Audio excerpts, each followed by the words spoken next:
idageysta kooxay qaybta waxaan ku daroogada dabagalaysa qaybta dilka dabagalaysaaba jihaan kartaag wayna dabagalaan aqoon maad u leedahay jihaan kartaag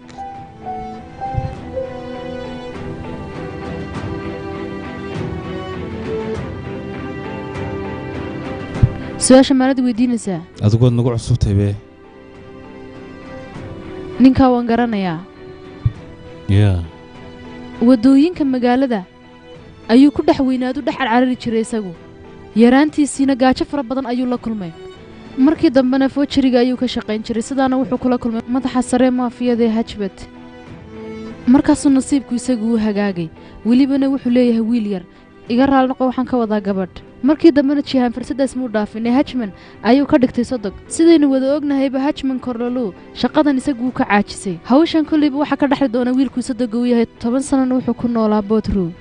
jihaan karataag wuxuu ka mid yahay dadka ugu caansan suuqa madow isagu run ahaantii mukhaadaraadku kala gudbiyaa waxyaabo fara badanna wuu qabtaa laakiinse wasaqdiisa si uu qariyo wuxuu sameeyaa dalxiisyada iyo waxaasoo dhan ayuu dadka u soo bandhigaa si aan shaqadiisan xun loo ogaanin ayuu waxaa ugu qariyaa intaas ma kugu filanta misan sii wadaa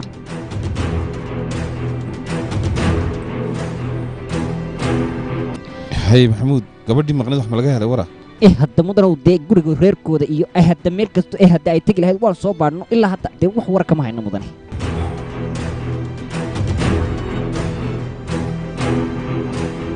dhageysta kooxay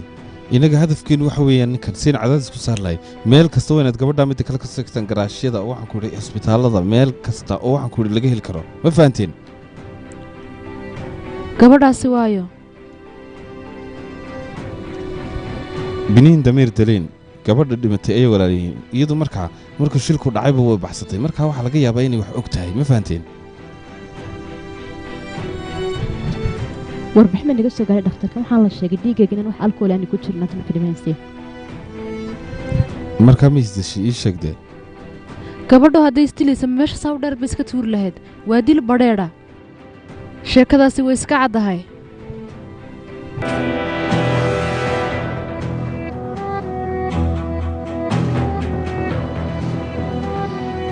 malaa annagu wax shaqaa ma qabanno ii sheeg baan ku anigu waxaan doonayaa caddaynaan ku gaadho hadafkayga si aan u gaadho dee haa dabcan sidaa darteed bayba dadka wax dilaa ay isaga dhex taxtaxaashaan istaanbuul gudaheeda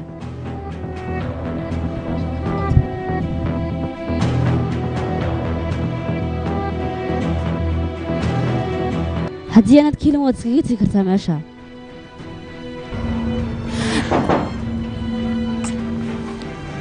mudanaaw reer karataag waxaa yimaadeen dhammaantood su-aashiisay nooga wada jawaabaha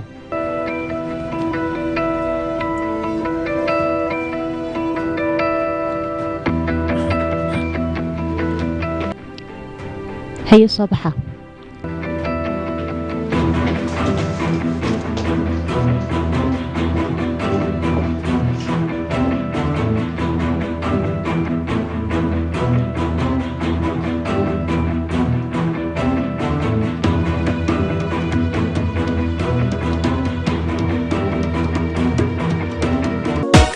نفيحي دقنتي النعاو